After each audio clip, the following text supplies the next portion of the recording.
A Yu-Gi-Oh! Structure deck is usually a product of its time, not typically meant to be played years after its initial release. But it does beg the question, how would older decks do against today's more consistent, powerful and faster decks? Today I want to take a look at Structure Deck Joey and see what it had to offer at the time, as well as to find out if it would stack up against today's meta. So I'd like to invite you to a Structure Deck showcase of Structure Deck Joey. Structure Deck Joey is the second pre-constructed deck to be released in the OCG Structure Deck series, all the way back in October 25th, 2001. Now, if a memory of another similarly named deck comes to mind, aka Starter Deck Joey for the TCG, I want you to know that even though they may sound similar and the decks do use cards used by the same person, I can assure you that they are different decks. We'll definitely have to cover the starter decks in a future video. Like the Yugi deck, this deck does not revolve around a singular play or a main boss monster that the deck revolves around. Instead, the deck offers ways to boost your monster's attacks through spells and traps, like Kunai with Chain or Gaia Power. As well, it utilizes some luck-based cards, much in the vein of Joey's playstyle. Cards such as Skull Dice, Graceful Dice, and the Time Wizard. The monsters Thousand Dragon, Red Eyes Black Dragon, and Jinzo are probably the biggest hitters in the deck, with Jinzo actually having a fantastic special ability. So if the deck were to have a goal, then I guess it would be to get any of those monsters out, really. So what is in the deck?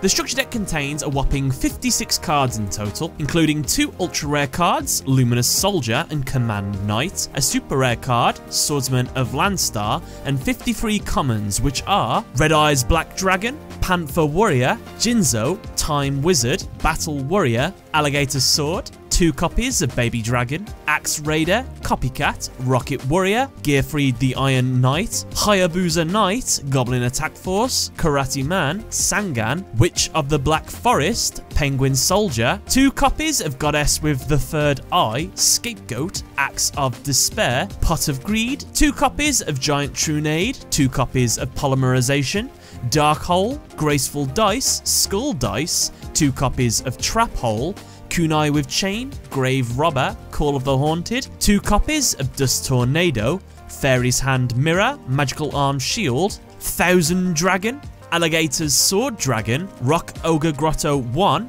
Armored Lizard, Garuzes, Tiger Axe, Milus Radiant, Shield and Sword, Gaia Power, Fusion Sage, 2 Noblemen of Crossouts, Fake Trap, and Ultimate Offering. Now, to be able to test this deck out in today's meta, unfortunately we're going to have to take out the banned cards. Now, I've had a few people say that you should probably leave them in so it's fair, but I'm going to play to today's standards, so we're going to be taking out Ultimate Offering, 2 of the Giant Trunades, Pot of Greed, and Witch of the Black Forest. And here's a bit of behind the scenes. I'm really embarrassed to actually say I took out Gearfried the Iron Knight because I could have sworn he was banned. I'm sure he was banned. I know it was something to do with Butterfly Dagger Elmer, so yeah, it's something along them lines why it was banned. Whoops. Anyway, that's why you won't be seeing him in any of the footage later. My bad. I probably should have reshot it, but it's too late. Sorry.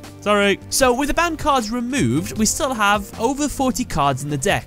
However, something I did not realise until a user known as Dragonball let me know in the last video is several of the cards are actually part of the side deck, which when I watched an unboxing for this deck, you can actually see they're separated into a side deck. Now with minus 13, we can now choose at my discretion what cards I want to side in. So then, now I've got a 40 card deck, let's give it a whirl and see how it does against today's meta. Okay, so some good points about the deck. Gaia Power and Command Knight actually work really well with almost every card in the deck, as they're nearly all Earth and Warriors. So having both of these cards on the field adds an additional 900 attack to any other Warriors that you summon.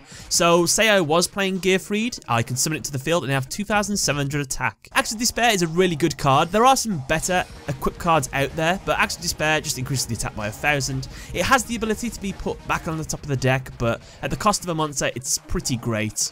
But yeah, it's good. Scapegoat is an awesome defense to have in any deck, especially with nowadays. If you were to tech in some Link monsters, Scapegoat is pretty damn good. Time Wizard can be clutch, but every single time I used it, it failed. No matter what I picked, I swear that the universe was against me. I think I only successfully did it once, and I still ended up losing afterwards.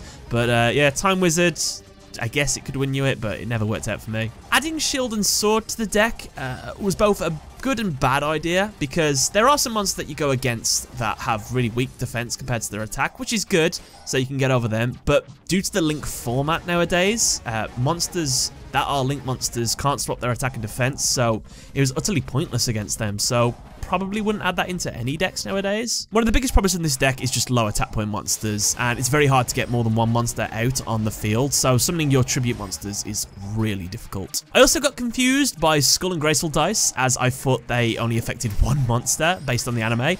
It turns out it affects all of them, so you might see some misplays in my duels where I activate it, think it's only going to use one, and it worked out on all of them. And the last thing I want to mention is, despite the fact that they got 2 polymerizations, which is awesome, and 2 goddesses with the third eyes, it's actually really hard to get out the fusion material monsters in this. I did get out Thousand Dragon a few times, but I was never actually able to get out Alligator's Sword Dragon, and even if I did, I don't think his effect was that good, so yeah. My overall opinion on the deck, I don't think it's good as the Yugi deck. I feel like I stood a better chance with the Yugi deck compared to this one. I just wasn't able to get strong monsters on the field. It relied on you actually getting cards you really needed. But yeah, it was alright. Having 2 polymerizations in a structure deck, though, is pretty fantastic. I'd love to have had something like that when I was younger. And having the signature cards of Joey, like Red Eyes Black Dragon, Jinzo, Time Wizard, the Skull and Graceful dice, that was just awesome to have, and it was fun to play with, if I'm honest. Overall, though, this deck is not able to keep up with today's meta. It is just too slow, but we knew that before going into the video, really, didn't we? I recommend anyone watching this video to go try this deck out for themselves. Give it a go. Next week, we'll be doing Kaiba's deck. Let's see how that goes.